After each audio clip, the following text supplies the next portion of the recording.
Entonces, ya entrando al lenguaje de programación en Java, les presento el material que vamos a utilizar, entre otros.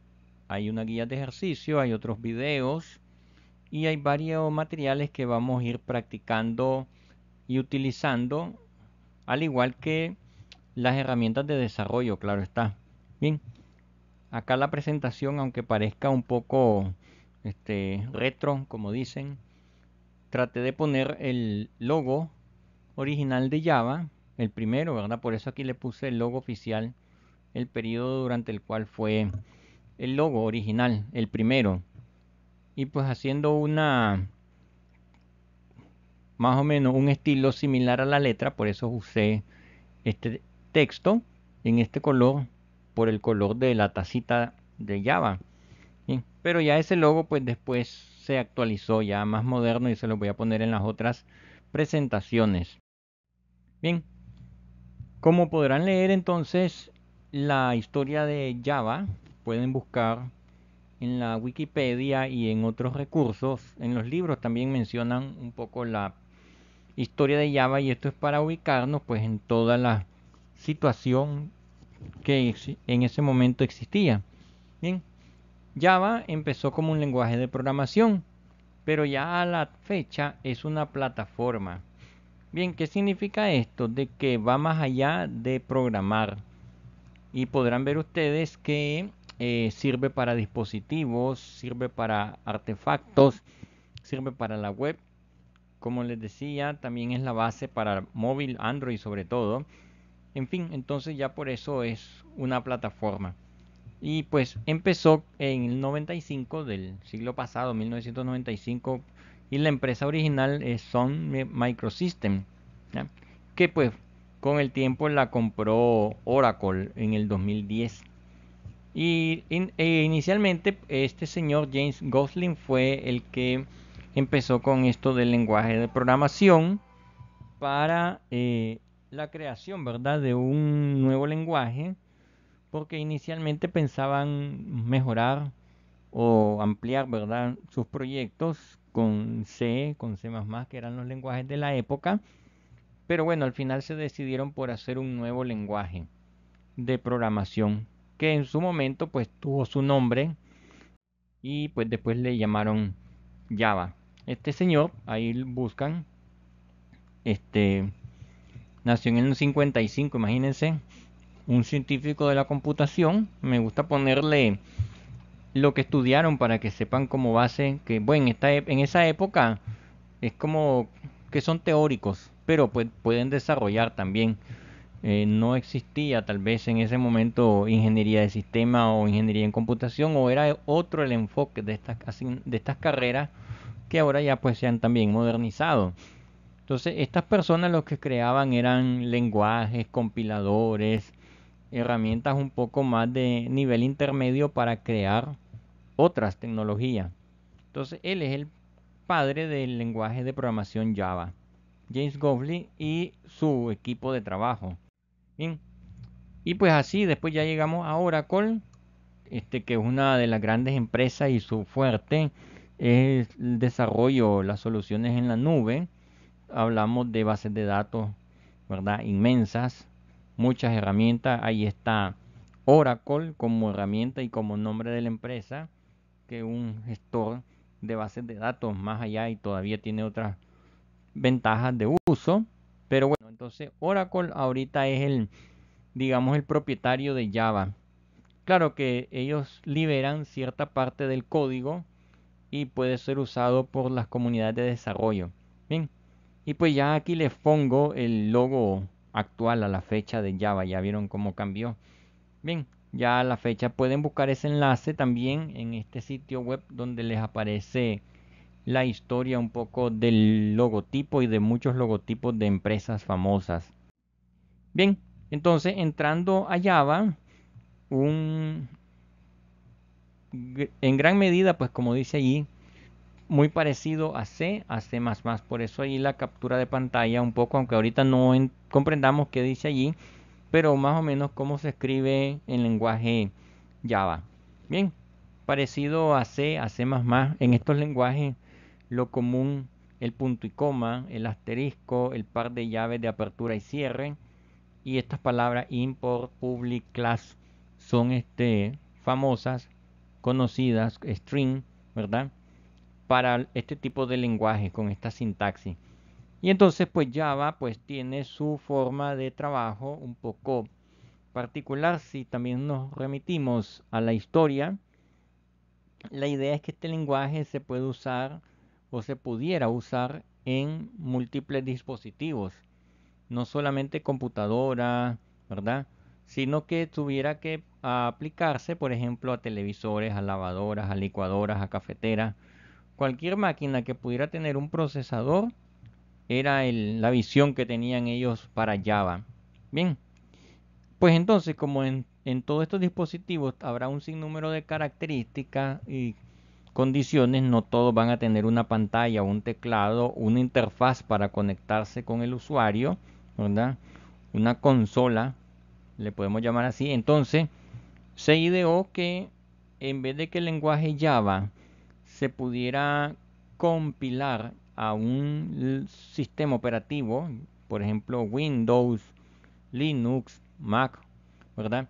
Entonces hubiera un proceso intermedio, un paso más llamado bytecode, ¿verdad?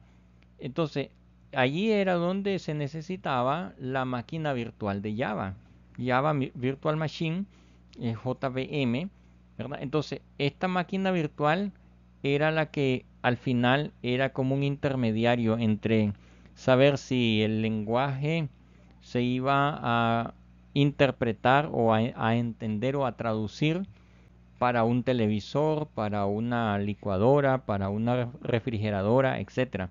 ¿Ya? No es lo mismo como por ejemplo hablar con una persona, digamos, del inglés al español, necesitamos un único traductor, ¿verdad? Alguien que entienda los dos idiomas y él hace su traducción.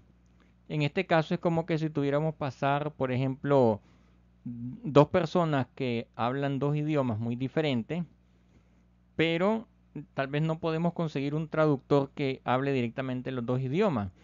Por ejemplo, imaginémonos una situación donde tenemos que hablarle a una persona en coreano, a ver, en chino, ¿verdad? En algunos de esos lenguajes orientales. Y la otra persona que quiere hablar, pudiéramos decir que es alguien, qué sé yo, de cualquier época que habla arameo, hebreo, y entonces no haya una persona que conozca los dos idiomas.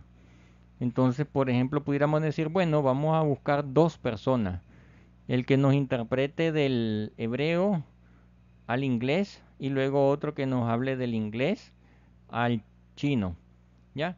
Entonces necesitamos un paso más, en este caso un compilador a bytecode, en vez de hacer directamente el ejecutable que le damos doble clic, necesitamos una máquina virtual que entienda ese lenguaje a nivel de bytecode y después ella se encargue de traducirlo al sistema operativo del dispositivo, por decirlo así, del dispositivo cliente.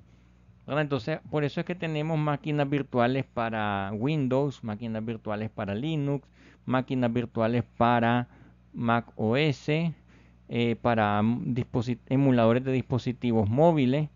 Inclusive tenemos máquinas virtuales para pequeños dispositivos, se llama la Micro Edition, ¿verdad? La máquina virtual para pequeños dispositivos. Y está también la corporativa, la Enterprise Edition, para servidores, para infraestructura eh, grande, ¿verdad? Corporativa o empresarial. Entonces, este tipo de máquina virtual es un intermediario. ¿Y por qué? Bueno, porque lo que hacemos es cambiar la máquina virtual, pero no cambiamos al traductor, a uno de ellos. ¿Ya?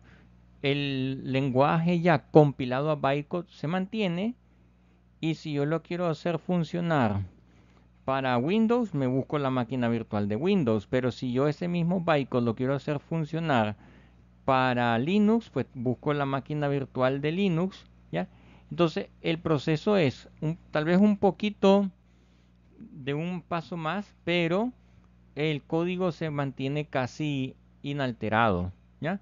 ¿Por qué? Porque necesitamos guardar nuestro archivo original y lo que hacemos simplemente es volverlo a compilar con una máquina virtual para Linux, para Windows, para el sistema operativo de Apple, etcétera. Bien, entonces esa es la idea básica que ellos tenían inicialmente en Java cuando lo crearon, ¿verdad? Pues por eso es que se ideó la máquina virtual. Y pues ya también Microsoft tiene su propia máquina virtual, que ya diríamos que es el Net Framework, el .NET, ¿ya?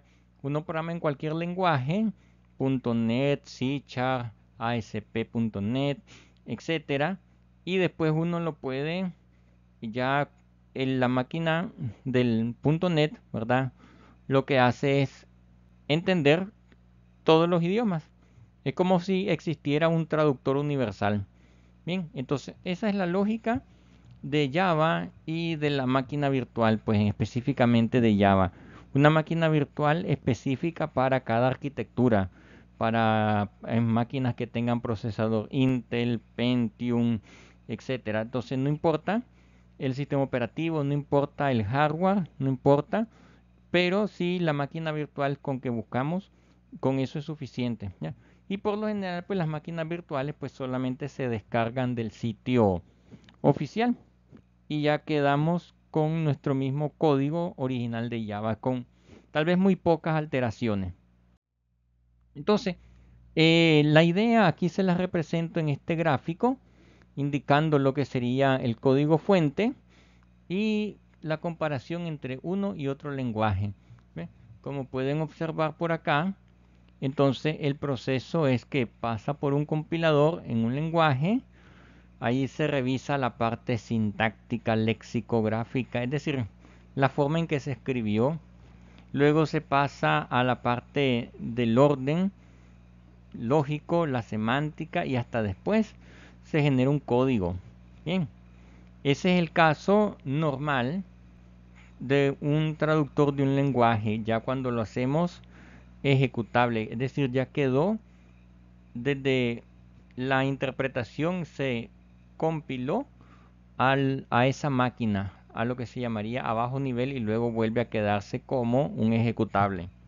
Bien, entonces, pero luego viene la máquina virtual de Java, Java Virtual Machine, el bytecode, y entonces este tiene que esperar las instrucciones y hasta después esta máquina virtual como que funciona como un servicio que tenemos ahí en el relojito, en la bandeja del sistema, y él está realmente interpretando las instrucciones, ¿verdad? Propiamente a ese sistema operativo, a ese lenguaje, a esa arquitectura de máquina, ¿ya? Entonces es como que contratáramos al traductor de por vida, porque él va a estar ahí, intermitente, captando las instrucciones en lenguaje Java. Bien, esa es básicamente como la comparación. Entonces necesitamos un compilador de Java y por lo general se llama JavaC. Hay algunos que le llaman Javac, pero no es Java Compiler, entonces llamémosle JavaC. Bien, y bueno, y eso lo podemos generar con otras herramientas, pero ya por lo general con la máquina virtual que nosotros descargamos, que en el próximo video va a estar el detalle. Entonces, con esa máquina virtual nosotros ya tenemos listo inclusive para programar. Lo podemos hacer desde cualquier terminal del sistema operativo llamado MS2, ¿verdad? El command, el prompt, esa pantallita negra. O bien nos buscamos un entorno de desarrollo más bonito, como les mencionaba en el video anterior, Apache NetBeans, Eclipse, IntelliJ. Hay muchos entornos de desarrollo ya bien bonitos con colores, con tipos de letras, etcétera, que nos hacen más fácil codificar. Pero con el bloc de nota o con el Notepad++, inclusive con el WordPad, un editor sencillo y la máquina virtual, con eso tenemos para programar en Java. Bien, entonces aquí como un poquito de remembranza histórica, también ahí está en ese sitio web, ahí está el primer navegador en Java. Y OAK, que era como el nombre original del proyecto Java. Imagínense ustedes, 1991 a 1995. Estamos hablando de 28 y otros 4 años más, 32 años históricos, ¿verdad? Entonces todo eso pues se fue quedando allí como historia y es bonito conocerlo. ¿Sí? Y ahora pues ya la plataforma de Java, que ustedes van a escuchar Java 2, ¿verdad? Pues obviamente pues ya fue evolucionando, ya fue creándose con mayor robustez. Aquí también la pueden ver en este enlace. Entonces, a nivel corporativo, por eso se ponen servidores grandes donde están empresas conectando su sistema.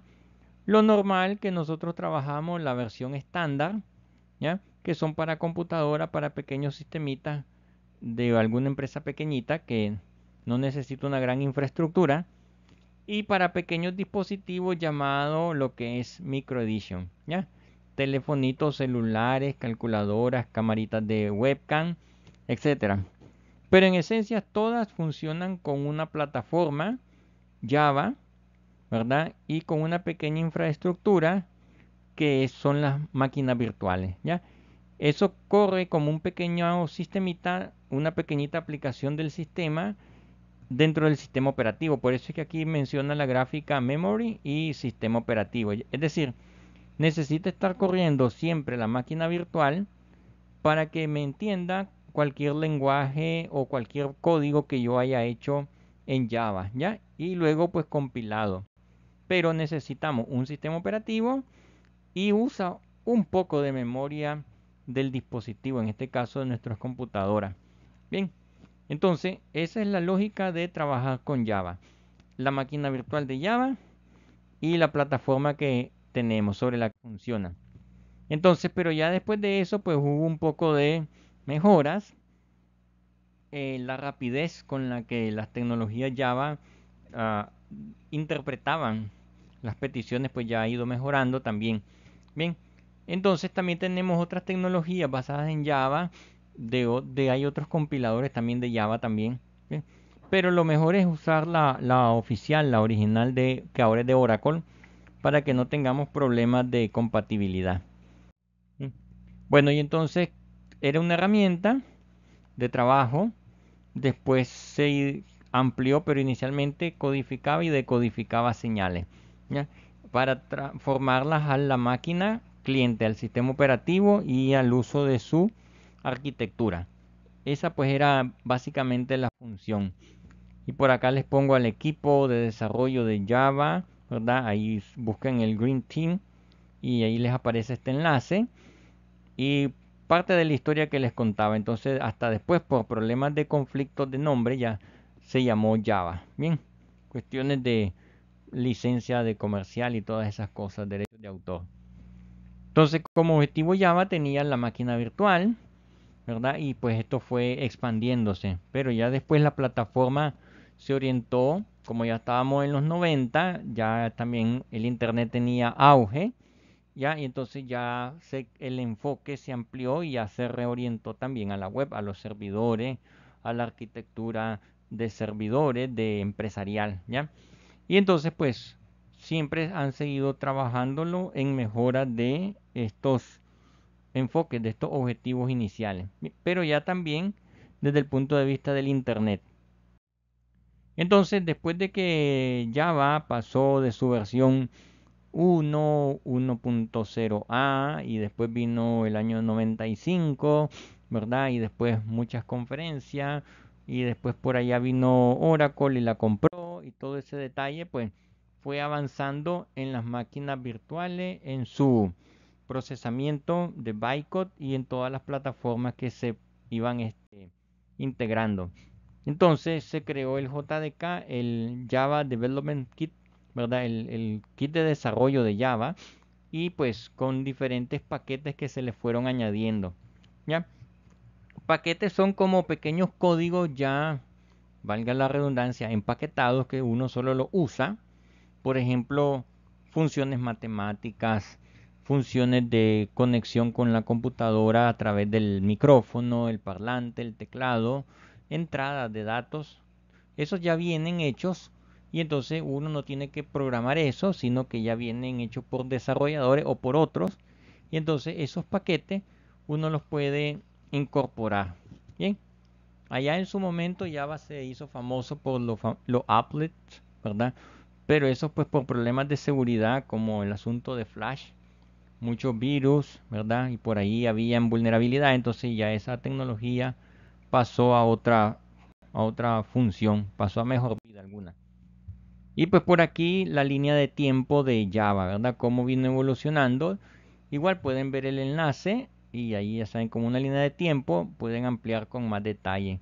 Pero andamos por aquí, ¿verdad? Eh, versión de Java 2018, ¿ya? Por eso ustedes van a ver que Java le dicen 1.8, pero se refiere al 18 del año, ¿verdad? Más o menos por allí. Pero también tiene su numeración. Entonces, ahorita vamos a trabajar con la última versión de Java, que la vamos a trabajar ahorita con el proceso de instalación. Y pues por acá les pongo los recursos consultados para elaborar este material. ¿Sí? Siguiendo con el material, vamos a ver cuáles fueron las fuentes para crear Java, cómo se alimentó para tener una familiaridad con otros lenguajes, porque hacer lenguajes de programación, si nadie los entiende o cuesta mucho aprenderlos, pues no tienen mucha ventaja en su momento cuando inician. Pues por tanto es bueno retomar los patrones de comportamiento de diseño, la sintaxis de otros lenguajes que ya existen. Así al usuario, al programador le es más fácil programar.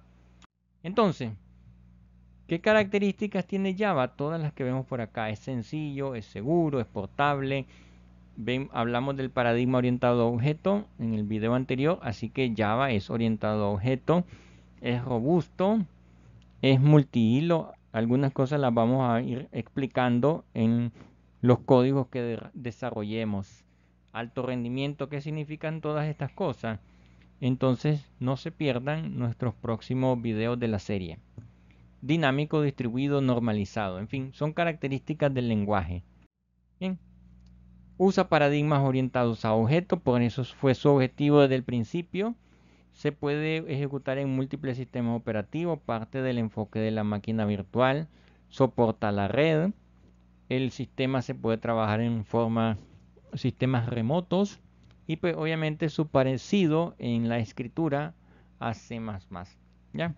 Y aquí pues valga la aclaración, tal vez los que han escuchado de JavaScript, Java y JavaScript, nada que ver. Se parece la primera parte del nombre, pero son lenguajes diferentes, orígenes diferentes, años diferentes, épocas muy diferentes, tienen una distancia en el tiempo bastante también. Entonces, que hablamos de programación orientada a objetos, al diseño, a cómo fue el lenguaje, a cómo se programa. Bien, también hablamos del enfoque de software cuando se crean, los datos que se guardan y las operaciones que van a realizar nuestros códigos de programación, enfocado en lo que se llaman funciones o métodos, que es la parte de la programación orientada a objetos. ¿Ya? Todo esto es de los últimos lenguajes de programación. Y al final, pues la idea es que podamos reutilizar código, separarlo bien, que sea bien entendible, pero también a la vez que se pueda alterar lo que es necesario sin hacer muchos cambios. Entonces, esas características o esas bondades nos las da la programación orientada a objetos. Y que están escritos para un tipo específico de hardware. Bueno, sí, en su momento los lenguajes de programación eran específicos. Salía un nuevo procesador, se hacía un lenguaje de programación para ese procesador. Salía una nueva arquitectura de una computadora, todo se hacía para esa arquitectura. Eso era pues complicado, cansadísimo, había que aprender muchas cosas. Y entonces el paradigma es de Java, escribe una vez, ejecute donde sea, ¿ya? Y por eso la importancia allí de la máquina virtual. ¿Ya? Y también ese es el enfoque de de la infraestructura de .NET. Tenemos las capas de proceso de trabajo de .NET, y pues más adelante ahí en otro curso también podrán ver cómo es la lógica de escribir una vez y ejecutar el programa ya en cualquier lugar, en la web, en local, en móvil, etcétera. Entonces, vamos ya casi a programar. Todavía nos falta un poquito de trabajo para Java. Bien, y aclarando un poco la introducción, ahora obviamente que para empezar a programar tenemos que saber lo que les mencionaba al principio, que serían palabras claves, sintaxis, semántica, es decir, ya entramos de lleno al lenguaje. Antes era como la historia, lo que se basa, toda su influencia que haya tenido este lenguaje, etcétera, etcétera. Pero ya ahora tenemos palabras que nos van a identificar ciertas acciones, ciertas partes del código, y esto pues tiene un uso específico. Bien, ahí podemos ver algunas palabras, otras que están en negrita, ¿sí? Y así, ¿verdad? Que destacan. Ya les mencionaba en el video anterior, por ejemplo, tenemos while para el ciclo, tenemos return, tenemos las opciones de, por ejemplo, do, char, class, ¿ok? Son palabras. Miramos, por ejemplo, private, ¿ok? Por ahí andaba en un video. Y así, muchas palabras. Es como que tengamos un idioma, y en este caso tenemos 60 palabras. A ver si no mal las conté, ¿verdad? 12 por 5. Entonces, un idioma pues limitado a estas palabras que podemos hablarlo. ¿Ya? Si nosotros buscamos todas las palabras del español, pues tendríamos que ir a buscar cuántas son, y con esas palabras vamos a expresarnos. Obviamente son más de 60. Es decir, si vamos a hablar en Java, manejaríamos al menos un vocabulario de 60 palabras. Más sencillo todavía que hablar cualquier otro idioma. Bien, entonces las nuevas versiones de Java han ido incluyendo más palabras. Es como cuando la Real Academia saca nuevos términos y los publica en los diccionarios. Igual sucede acá. Bien, entonces, una pequeñita línea de código. Tenemos variables, constantes, tenemos valores y tenemos una pequeñita operación de asignación. Decimos que pi, una constante pi, vale 3.1416, es de tipo doble, y por acá tenemos dos palabras más, final, static. Bien, y podemos ver qué quiere decir todo eso. Asigna valores a la variable. Ah, ok, sí, es como con el lenguaje de programación, el pseudocódigo. Teníamos la variable y tenemos su valor. ¿Sí? Pero todo lo demás nos sirve para saber, en este caso, double o doble, es que estamos trabajando con un tipo de dato que pues lleva el punto decimal y lleva una cantidad de números decimales, de dígitos, ¿verdad? Después del punto. Entonces tenemos que ver hasta dónde llega y el tipo de dato que hemos hablado en el curso propedéutico y en otro video de lo que sería como el alcance hasta un tipo de dato. ¿Cuántos datos, cuántos números, cuál es la longitud que puede guardar? Entonces en este caso el que más conviene es double, doble, para tener ese tipo o guardar esa cantidad de decimales. Y las otras dos palabras, final, static, eso equivale a decir que es una constante. Es decir, este pi, que es de este tipo doble y tiene esta cantidad de decimales y este entero con el punto, no va a cambiar. Es una constante que hasta allí se utiliza sin cambio, no puede, porque por eso es una constante, y se define de esta manera. Bien, entonces ahí vemos un ejemplo de tres palabras: final en inglés, static, y double, que serían nuestras palabras para hacer nuestra primera oración Java. En fin, tenemos otras cosas como los operadores, los separadores, que serían como los símbolos de los conjuntos de la matemática, ¿verdad? Y otros símbolos. Ya sabemos, como en los lenguajes de programación, en el pseudocódigo también hay operadores que obviamente hacen operaciones matemáticas, algebraicas, relacionales. Entonces acá tenemos operadores para sumar, restar, multiplicar, dividir, potencia y bastantes cosas, ¿verdad? Y para separar líneas de código, instrucciones, pequeños bloques de código, usamos el par de llaves famoso. Bien, podemos usar coma para separar algunos parámetros, o los dos puntos, o el punto y coma, que por lo general va al final de toda oración, como cuando nosotros terminamos un párrafo con punto y aparte, o una oración termina en punto. Pues aquí también tenemos que saber ciertas reglas ortográficas y gramaticales para escribir en Java.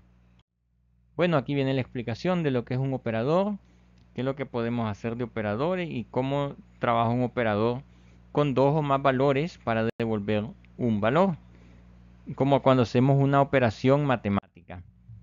Y después pasamos al compilador, que este es el que nos va a decir, ok, esto es lo que me interesa del código, esto no me interesa.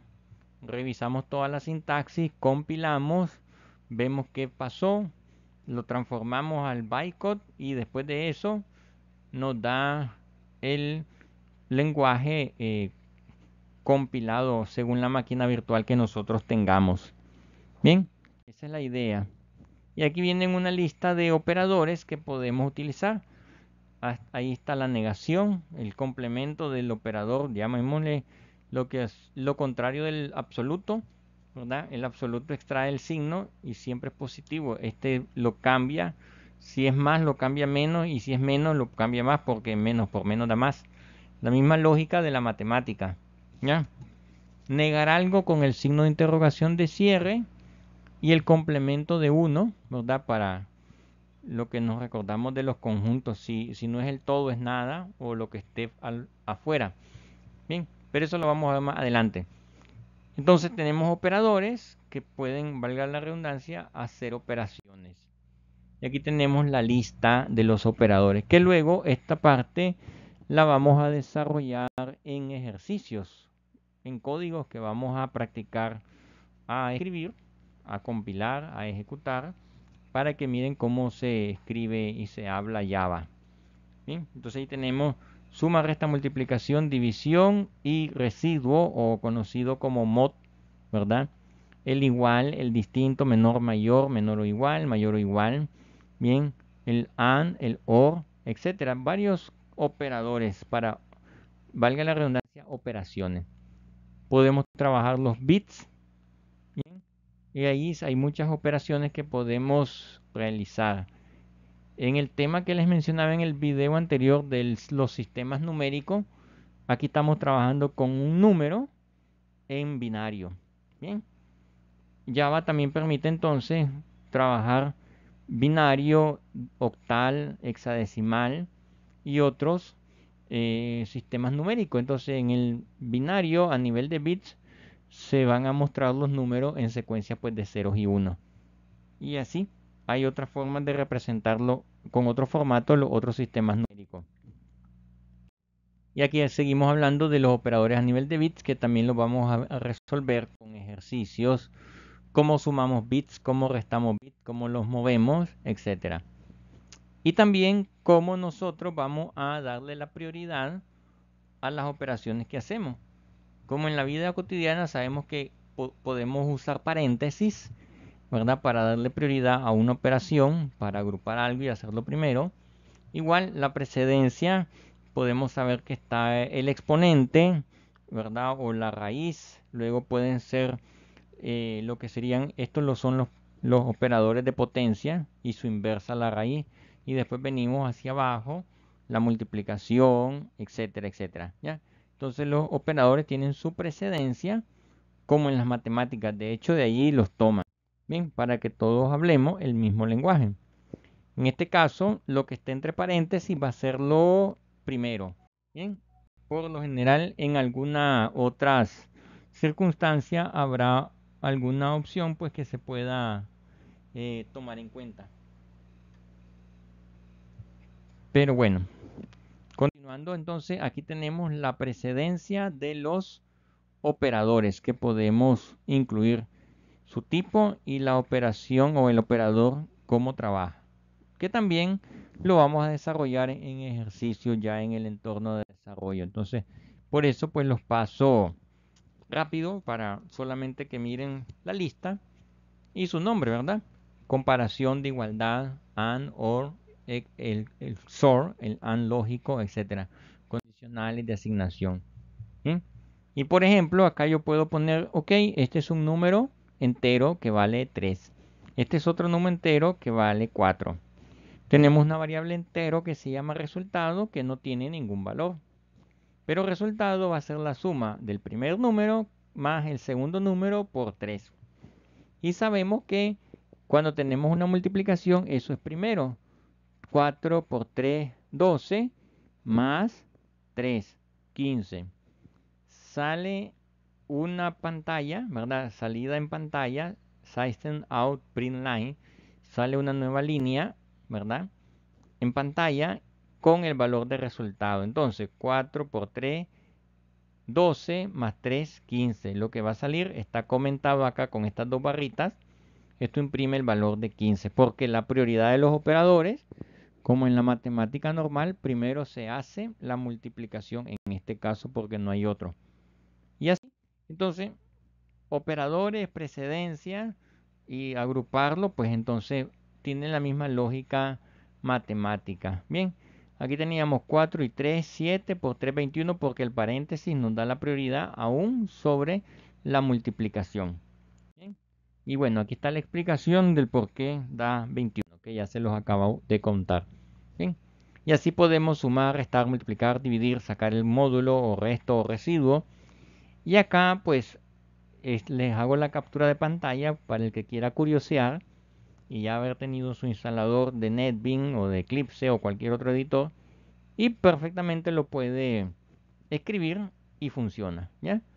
Una clase, un método, se hace la suma, la resta, la multiplicación, la división y el módulo y luego se manda en pantalla cuál es la suma, cuál es la resta, cuál es la multiplicación, cuál es la división y cuál es el módulo de estos dos números, 12 y 10. Acá el usuario no escribe valores, ya están dados. Ustedes pudieran escribir este código y ya veríamos cómo pueden revisar los videos también que están allí. Pero si yo cambio estos valores, pues obviamente estas operaciones darán otro resultado. Entonces, el código está bien y los animo a que lo escriban como curiosidad para ver qué hacen. Bien, y entonces así tenemos operaciones aritméticas, valores enteros, cortos, es otro tipo de dato que almacena menor longitud, menor cantidad de decimales, pero igual para valores pequeños pues puede funcionar. Y así tenemos, ejemplo, tenemos un valor de J, un valor de I y una cantidad gigantesca que aquí tenemos 1000, millón, billón, 2.147.483.647 más 1. Y como eso se nos sale del rango, la lógica está bien, pero Java nos va a devolver un valor equivocado, que después podemos entrar en materia del por qué. Bien, pero para que ya vayan conociendo de que a veces hay errores lógicos y que la sintaxis está bien. Bien, entonces eso se le llamó desbordamiento porque la suma se salió del intervalo del tipo de dato que nos permite esa instrucción que estábamos dando. Bueno, también para seguirles contando un poquito, tenemos otro ejemplo de una operación en un código que va a pasar cuando hacemos una división por cero. Ya sabemos que eso pues matemáticamente no está, no tiene lógica. Bien, entonces igual en los lenguajes de programación son errores lógicos. Bien, y cómo se puede pues un poco aplicar algunos casos matemáticos. Y así sumamos, restamos con otro tipo de operadores y podemos irlo viendo. Entonces, les animo a que después vuelvan a ver el video, hacen sus apuntes y pueden hacer un pequeño resumen, en este caso, de la sintaxis, el tipo de dato, los operadores, que son los temas que estamos ahorita mencionando. Bien, y así tenemos una clasificación de bastantes operadores. Bien, entonces seguimos y vemos cómo va el asunto. Más operadores de varios tipos. Y aquí en un ejemplo, cómo estamos haciendo sumas de lo que se llama el preincremento y el postincremento, que también vamos a hablar un poquito de ello. Bien. Y aquí está pues la operación y la explicación de qué hace cada variable. Igual pueden copiar este código, lo ejecutan y verán qué resultados da, como a manera de sorpresa. Bien, operadores relacionales, operadores que me comparan cuando algo es mayor, menor, mayor o igual, menor o igual, igual o distinto de algo. Podemos comparar edades, podemos comparar nombres, podemos comparar la estatura, el peso, algo que hayamos guardado o pedido al usuario en diferentes tipos de datos. Y luego podemos ver diferentes operaciones con los tipos de datos. Entero, byte, float, double, ¿verdad? Booleano o boolean. Son tipos de datos que hemos visto algo básico en el lenguaje, en el pseudocódigo, en el curso anterior, pero ahorita pues ya vamos viendo un poco más allá. Los lenguajes ya expanden los tipos de datos. ¿Bien? Y entonces aquí, ¿qué pasa cuando decimos cuál es mayor, cuál es menor o igual, mayor o igual, cuál es distinto, cuál es igual entre esos dos? Y B y también F, que son nuestras variables. Igual, revísenlo, escríbanlo, lo ejecutan y comparten en los foros, ¿verdad?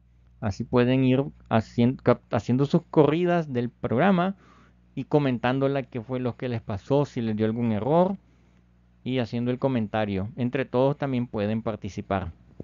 Bien, podemos comparar caracteres, valores booleanos.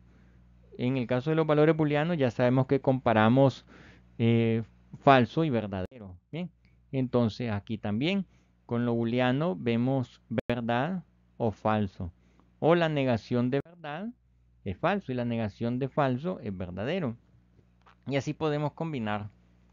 En un ejemplo, aquí tenemos una tabla que genera valores verdaderos y falsos según los criterios que están acá para X y Y.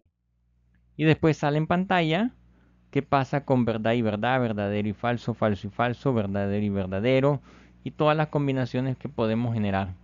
Bien. Y así podemos hacer algunos ejemplos que la computadora puede saber si salgo a la calle y está lloviendo, si está lloviendo y me pongo chaqueta. Combinaciones de decisiones que podemos representar con valores de falso y verdadero. ¿Bien? Entonces también tenemos esos operadores booleanos a nivel de bits para poderlos trabajar. Podemos trabajar la condición o, el AND, que es el y lógico, y vemos qué pasa cuando nos da una comparación con cero. ¿Sí? Entonces así hay varios tipos de operadores que podemos aplicar. Bien, y booleanos, seguimos con los booleanos, operadores a nivel de bits.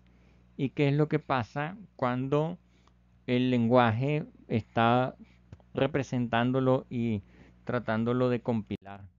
Bien, ¿cómo trabajamos la parte del decimal en binario, que es también la base de del primer tema de los sistemas numéricos? Entonces, en otro video viene un código en Java que hace la parte de las conversiones de los sistemas numéricos, pero ya en un lenguaje de programación para no hacerlo a mano.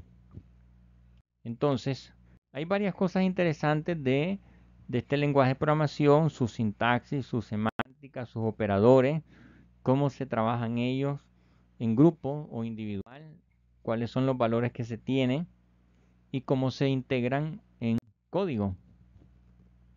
Entonces, así es que es lo que vamos a ir viendo en los próximos videos.